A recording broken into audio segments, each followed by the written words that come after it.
3차 시합시다. 문학과 인간 구주 소설을 이해하고 있죠.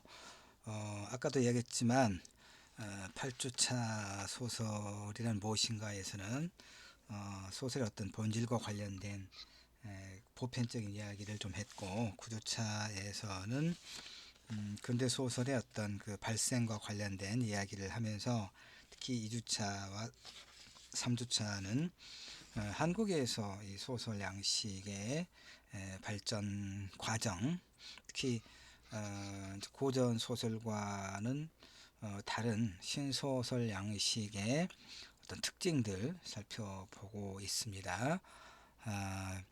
신소설 양식의 그 특징은 일상성의 구현이다라고 이야기를 이차시 한 바 있죠. 그래서 이제 신소설 그러면 이제 과도기적 소설이기도 합니다. 그 한말에서 일제 강점기로 들어가는 1900년대 초, 1800년대 말과 1900년대 초, 소위 개화 계몽기에 이제 신소설 하면 혈흔우를 대표적으로 꼽고 있는데, 이인직의 그 혈흔우가 발표되기 6개월 전에 이제 발표됐던 이인직의 홍루몽을 중심으로 그 소설의 구조와, 그러니까 이야기 구조와 주제의식이 무엇인가를 살펴봤었죠.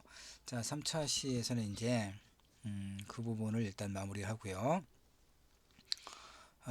뭐 이제 이인직뿐만이 아니라 신소설 작가로 이제 이름이 있는 작가로는 이혜종, 뭐 최찬식 이런 작가도 있습니다만은 되게 비슷합니다. 전체적으로 신소설은 무엇보다도 개인의 발견이라고 하는 새로운 서사 양식의 주제를 통해 그 소설이라고 하는 장르적인 성격 내지 위치를 이제 갖고 있거든요. 그러니까 신소설에서의 개인은 개인의 발견이라고 하는 것은 이런 의미죠. 예컨대 신소설의 개인은 무엇보다 고전 소설의 주인공들이 누리고 있던 초월적인 세계와의 단절 속에서 그 존재 의미를 드러내더라.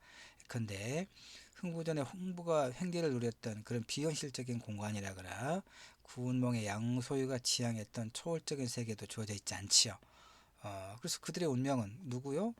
신소설 내의 그 인물들의 운명은 어떤 절대적 존재에 의해서가 아니라 자신들의 삶에 의해 결정된다고 하는, 이게 이제 개인의 발견이라는 얘기예요. 집단에서, 그러니까 집단적 어떤 그 이데올로기를 구현하는 그런 전형적인 인물에서 근대적인 어떤 개인의 일상, 그 다음에 내면을 소설을 하고 있다, 이런 의미가 돼요.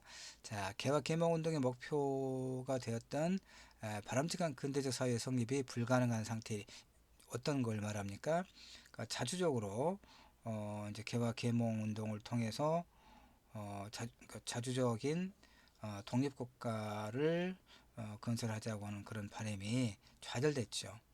일본의 이제 식민지 상태로 떨어졌기 때문에. 그래서 이제 일본을 매개로 문명 개화의 세계에 이르는 과정을 서사화하고자 했던 그런 이제 신소설의 서사 담론 자체가 자기 모순에 빠져버려. 그러겠죠. 그러니까 일본을 매개로, 아까 이제 그 홍루몽에서도 2차 시에 봤던 것처럼 혈흔우도 이야기 구조가 같고, 하여튼 그동안에 조선을 억압하고 간섭했던 청나라, 그리고 그런 청나라와 이제 결탁했던 조선의 이제 그 고위 관료들, 이들 대신에 일본이라고 하는 새로운 어떤 제국주의 세력이 이제 조선의 뭐 구원자, 조력자 내지는 구원자로 등장했다는 얘기죠. 그러니까 그 과정을 통해서 일본을 매개로 문명 개화의 세계에 이르는 과정을 서사화하고자 했던 신소설의 서사 담론 자체가 자기 모순에 빠졌다는 얘기죠. 이제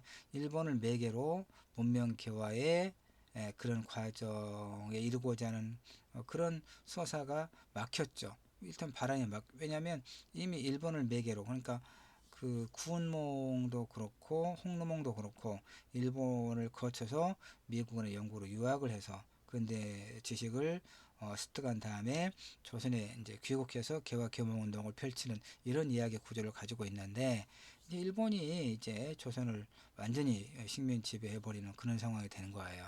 그러니까 그래서 이제 신소설은 결국은 식민지 시대가 본격화되면서 문명 개화에 대한 전망을 상실하게 되는 거죠. 그래서 이제 그러면 이제 어떻게 되느냐 이야기가 가족 내 서사를 바탕으로 흥미 위주의 통속적인 세계를 그려내는 것으로 추락합니다. 그러니까 뭐 한국 드라마 최근에 뭐 한국 드라마에서 고질적인 것이 출생의 비밀이고 뭐 느닷없이 재벌가 회장인 아버지가 나타난다거나 이런 정말 그 말도 안 되는 이야기를 끊임없이 편주하고 있잖아요. 그게 이제 그게 이제 소위 말하면 그 흥미 위주의 통속적인 세계를 그려내는 거죠. 그러니까 소설로서는 아무런 그런 그 문학사적 가치가 무가치한 그런 소설로 떨어지고 말아서 결국은 신소설은 더 이상 의미 있는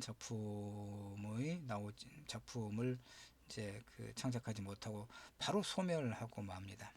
그 다음에 이제 뭐가 나옵니까? 이광수의 무정이 나오죠. 이제 우리 3차 시에는 이광수의 무정을 중심으로 한 한국 문학에 있어서의 근대 소설의 그야말로 근대적인 소설 양식의 특징이 무엇인가를 이제 살펴보는 것에 주안점을 두도록 합시다. 뭐 그 신소설도 그렇고 이광수의 이런 무정도 그렇고 신문에 연재됐어요 그때는. 그래서 이제 이광수의 무정은 한국에 있어서 근대 문학 사상 최초의 장편 소설로 간주됩니다. 근대적 장편 소설. 이광수가 이제 소위 문명을 작가로서의 이름을 떨친 그런 계기가 된 작품이 무정이죠. 신소설의 공리적 효용주의를 계승해서 이게 무슨 말인지 여러분 알겠죠? 이제 뭡니까? 그 개몽운동의 방법론 이걸 계승해서 문학적으로 완성을 기함으로써 일각의 부정적 시각에도 불구하고 근대문학 초기에 있어서 이제 춘원 이광수의 소위 그 개척자적 공적을 인정받게 한 대표작이 무정인 거죠. 사실 이제 그 우리가 영국의 대문호 그럼 섹스피어를 이야기하는 것처럼 한국은 그럼 누가 있을까? 그 저들은 이제 이광수를 드는 경우가 굉장히 많았어요.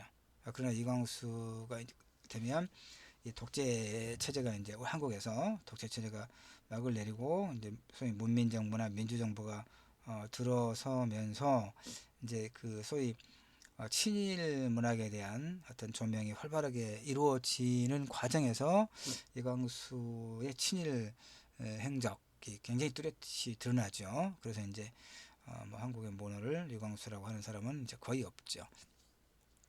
자, 무정의 그 서사도 장편 소설이긴 하지만 이것도 우리가 그 대부분의 친구들이 고등학교 문학 시간에 공부를 했어요. 자, 이야기 줄거리는 이거죠. 줄거리는 뭐 경성학교의 영어 교사인 주인공 이형식은 김장로의 딸 선영에게 영어 개인 교습을 하죠. 그 김장로는 근대화한 인물로서 딸을 유학시킬 예정으로 영어 교육을 시키고 어느 정도 자유 결혼관을 이해하기도 하고. 자, 그 이광수 무정은요 연애 소설이에요. 개화 계몽의 그러니까 이광수 개화 계몽의 핵심적인 것은 자유 연애입니다. 자유 연애. 그러니까 이광수는 이렇게 이야기합니다. 왜 조선이 망했느냐? 그 가장 이제 여러 가지 이유가 있겠지만 그 봉건적인 낡은 인습을 타파하지 못했다 이렇게 이야기합니다. 그 봉건적인 낡은 인습 중에 핵심은 그 조혼 풍습, 조혼. 그러니까 이를테면 결혼이라고 하는 것이, 그러니까 이광수는 연애 지상주의자거든요. 그러니까 그 열이 없는 그러니까 연애 연애 다시 말하면 그 양쪽의 부모가 개인의 그 의사와는 무관하게 소위 가문끼리 이렇게 혼인을 서로 약조를 해서 이를테면 어릴 때 그 결혼을 시키거나 이제 장차 서로 이렇게 결혼을 하도록 하자라고 약속을 해놓고 나중에 이제 결혼을 하게 하는 이런 그 좋은 풍습이 있죠. 이건 사실은 그 연원이 좀 더 올라가지 않습니까? 역사를 거슬러 올라가면 조선 인조 때 병자호란을 맞아서 병자호란보다 사실 더 올라가야 되겠군요. 더 올라가서 고려 시대까지 올라가는 거죠. 고려 좋은 풍습은 고려 의종 때 몽골이 이제 그 고려를 침략했잖아요. 그래서 한 5, 60년간의 몽골의 지배를 받고 그 과정에서 이제 그 고려의 젊은 여인들을 이제 몽골에 이제 소위 그 공녀로서 조공을 바쳐야 됐잖아요. 그러니까 그 공녀로서 뺏기지 않기 위해서 아주 일찍 결혼을 시키는 그 조선 풍습이 그때부터 시작이 됐는데 이게 조선 시대에 와서까지도 소위 이제 가문끼리 이렇게 어떤 정략 결혼을 한다거나 이런 형태로 여전히 좋은 풍습이 아주 오래된 그 하나의 풍습으로 남아있더라. 그러니까 이광수가 보기에 이것이야말로 타파해야 될 낡은 인습이다. 이런 것들을 이런 낡은 봉건 인습을 여전히 시키고 있었던 거 이것이 조선이 망한 주요 요인 중에 하나다라고 이야기를 하거든요. 그래서 이광수는 무정을 통해서 이 자유연의 사상을 설파를 해요. 그러니까 무정은 그 이광수 소설 무정은 이제 이 자유 결혼관 그래서 인물들이 뭐 이렇게 좀 나오죠. 어, 이를테면, 그, 소설의 줄거리 여러분 읽어보도록 하고요. 뭐 이렇게 됐고, 여러분도 다 아는 것이니까. 자, 이제 의미를 보도록 합시다. 자아의 각성을 바탕으로 한 남녀 간의 애정 문제로부터 시작해서 민족에 대한 각성으로까지 확대한 무정은 신소설과 비교하면 남녀 간의 애정 문제를 구체화하였고 섬세한 심리 묘사로까지 발전했다. 이렇게 평가를 합니다. 근데 이제 뭐 그 단점은 멀쩡하게 있는데 그게 뭐냐면 가부장적 부권의 윤리의 메인 영체와 영체가 이제 그 부모 간의 그 이제 결혼 그 언약을 해놓은 상태였단 말이에요. 신여성인 선영의 두 사이를 오가는 형식의 의식은 소위 전통대 근대라고 하는 두 개가 상반하는 시대 질서를 따른 도식적 구도에 의해서 이렇게 진전인보다는 전개되고 있기 때문에 일정하게 교화적 관점. 그러니까 교화 이제 그 개화 계몽이라는 얘기예요. 계몽이 뭡니까? 무지에서 근대로 문명으로 나아가게 하는 그런 이제 그 이데올로기를 말하죠. 아버지의 강력한 권위에 복종하는 데 있어서 이용시키게 의존하는 대로 이행하고 효와 정의라고 하는 삶의 목표를 잃고 좌절하자 자세를 개량하려는 영체 모습 속에 작가가 의도한 전통과 근대 비림 양상이 뭐 숨겨져 있더라. 뭐 이런 얘기. 자, 그래서 하여튼 뭐 이런 줄거리를 통해서 연애 문제, 새로운 결혼관 등을 통해서 당대 최고의 시대적 선으로 받아들여진 문명 개화를 표방한 문학사상 기념비가 되는 작품이 이광수의 무정이다. 이런 얘기. 그래서 소설은 무엇인가를 물으면서 결국 작가란 무엇인가의 물음에 대한 해명도 이 소설을 이 장을 통해서 우리가 일정하게 그 보충할 수가 있어요. 왜냐하면 소설은 결국 작가의 세계관의 반영이란 말이에요. 도에 뭐 나중에 다시 살펴볼 건 아니고 우리가 이번 학기에서는 3차시, 5차시의 작가는 무엇인가를 뭐 많이 살펴봤죠. 그래서 이광수와 그의 소설 무정에 대해서 매우 뛰어난 평론가였던 김현의 글을 인용한 부분이 이제 이 부분입니다. 자, 다시 말해서 평론가 김현 선생은 이광수와 그의 소설 무정에 대해서 어떻게 평가하고 있냐면 이렇게 이 작품은 뚜렷한 언어의식에 의해서 한국 문화사상 중요한 자리에 놓이더라. 이광수의 이런 작품들이 그 불투명한 논리 전개와 구성의 미비 그리고 마침내는 그 비극적인 친일 때문에 신랄한 비판을 받고는 있지만 무정은 그것이 최초의 한글로 쓰인 한글 문체를 처음으로 완성시킨 작품이다. 그러니까 이제 무정은 한글 문체를 처음으로 완성시킨 작품이다. 이런 측면에서 한국 근대 문학 사상 매우 뚜렷한 위치에 있다 이런 얘기. 다시 말해 무정은 낭독용이라든가 판소리용이 아닌 독서의 대상으로 쓰인 최초의 한글 소설이라고 하는 거예요. 우리가 이제 홍길동전을 최초의 국문 소설이라고는 하지만 그건 완전히 이제 어문 구문체죠. 천암선도 마찬가지고 이광수 문장은 그런 고투를 완전히 버리고 뭐뭐 하였다 이렇게 이런 현재형 뭐뭐 하였다 종결어미 그 다음에 현재형 과거형을 정확하게 구분해서 사용하고 있는 측면이 하나 있고요. 그 다음에 사고하는 주체의 객관화 이것도 굉장히 중요한데요. 사실은 주체가 객관화된다는 것은 반성적 사고가 행해진다 이런 의미가 되거든요. 그럼 연애 소설을 아까 얘기했죠. 예. 그 다음에 이제 이거 하나 봅시다. 내 칠판에 이게 조금 글씨를 쓸 수 있는 상태가 아니어서 여러분이 메모를 한번 해보세요. 춘원 이광수가 이제 이런 그 작가로서 활동을 하는 시기에 6일준이라고 하는 이제 이렇게 6일준은 그 이전에 이를테면 그 이모군란과 갑신정변 이 시기에 그러니까 이 시기에 소위 개화당의 한 일원이었는데 6일주는 이제 그 서유견문이라고 하는 책을 통해서 그러니까 서유견문이 이제 유럽이라든가 이런 여러 그 앞선 그 유럽 여러 국가들의 문물 제도 이런 것들을 관찰하고 기록한 그런 책입니다. 서유견문 이것을 자기 자비를 들여서 한 1000부를 이제 찍어서 당시에 개화 계몽을 주장하는 그 이제 정치가나 학자나 뭐 지식인들에게 이렇게 무료로 나눠줍니다. 그래서 여러 나라의 문물 제도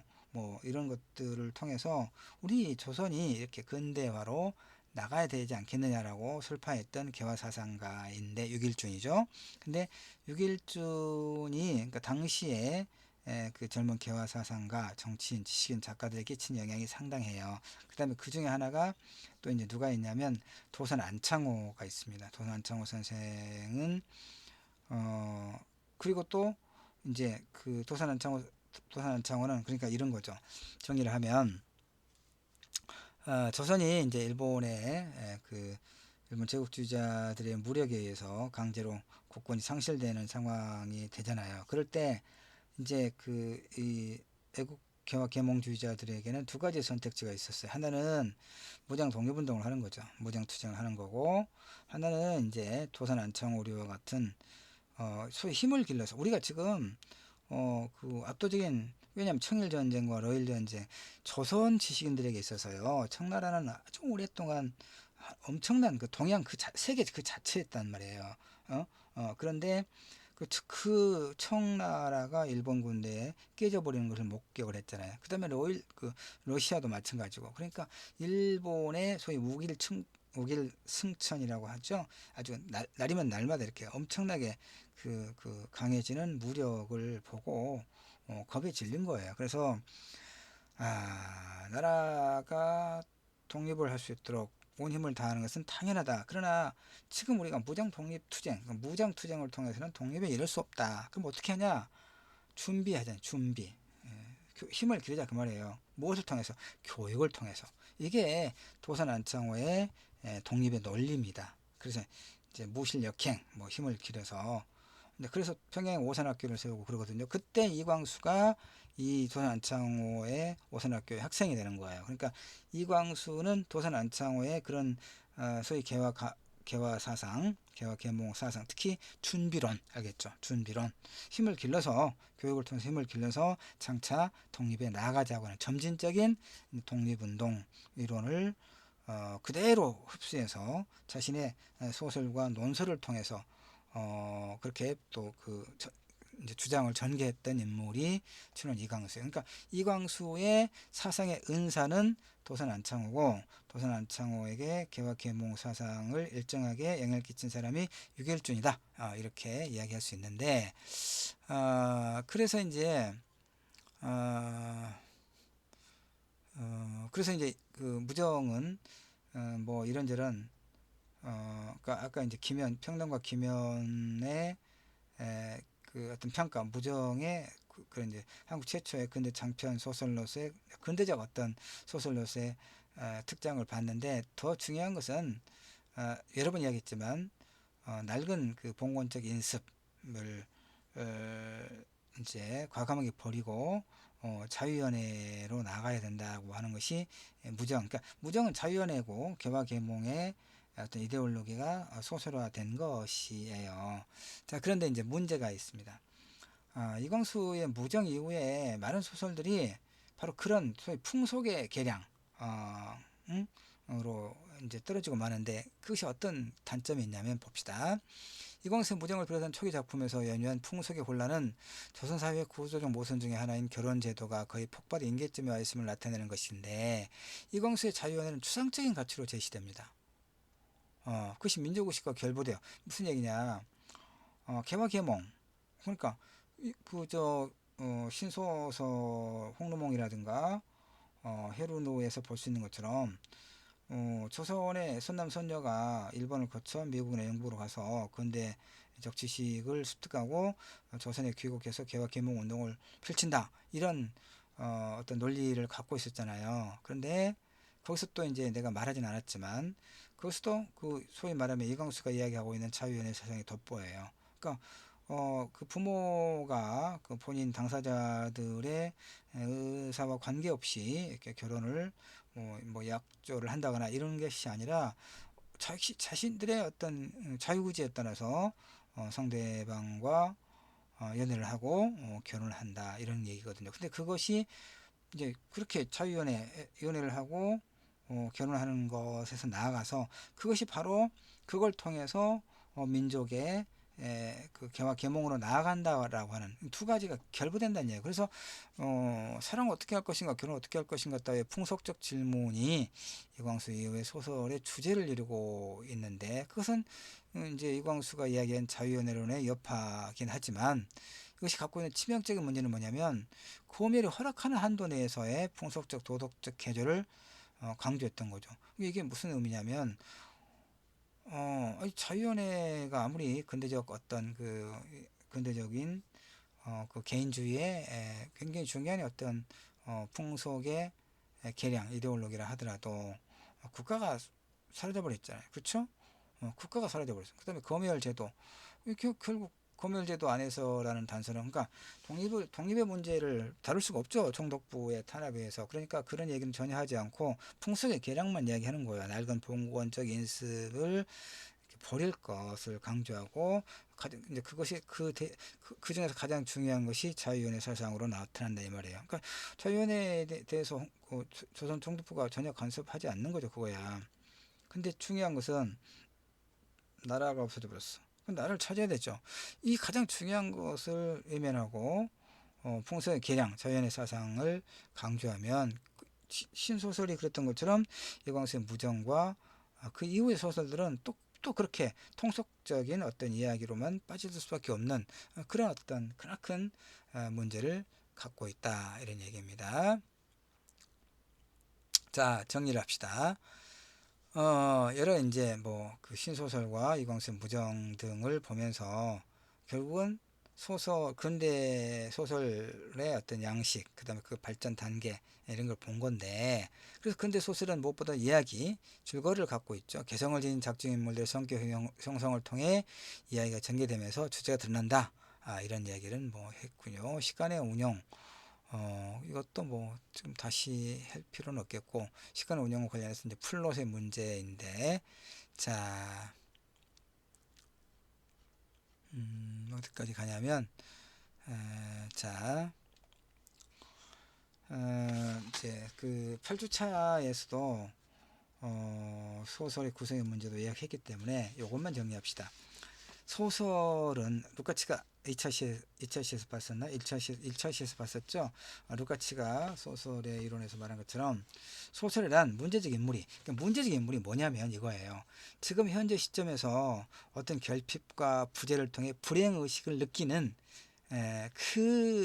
그게 문제적 인물의 핵심적인 내용이에요.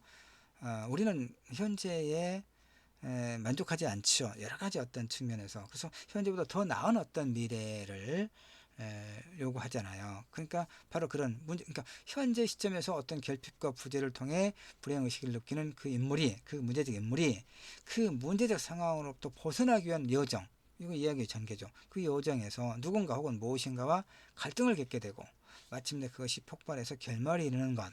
그 결말은 반전과 발견을 동반하는 것. 이 발견은 뭡니까? 주제의식을 이야기하는 것이죠. 결국은 소설은 새로운 인물형의 창조에 관한 작업이다. 이렇게 이야기할 수 있습니다. 왜냐하면 어떤 환경에서 발생하는 사건의 경과를 통해 전달되는 주제가 인물을 빼놓고는 이야기할 수 없기 때문에 그렇다. 이렇게 이야기를 할 수가 있겠습니다. 뭐 이 정도로 해서 그 여러분의 머리를 좀 어지럽혔다는 그런 죄책감이 전혀 없는 건 아니지만 어쨌든 소설에 대해서 이 정도로 이야기하고요. 이제 그 앞으로 이제 남은 기간에 우리가 9주차 지금 끝나는 거니까 뭐 이제 수필과 동화 이런 이야기를 하겠지만 더 많이는 남은 기간에 어떤 주제와 관련된 소설 읽기를 통해서 그게 결국 이제 평론 형식이 될 텐데 소설은 무엇인가를 좀 더 나아가서 문학이란 무엇인가를 좀 더 풍부하게 또 공부해 보도록 하겠습니다. 여기까지 해서 3차시 마치고 문학과 인간 구주 소설에 대한 이해를 또 보충하는 시간 마치도록 할게요. 수고하셨습니다.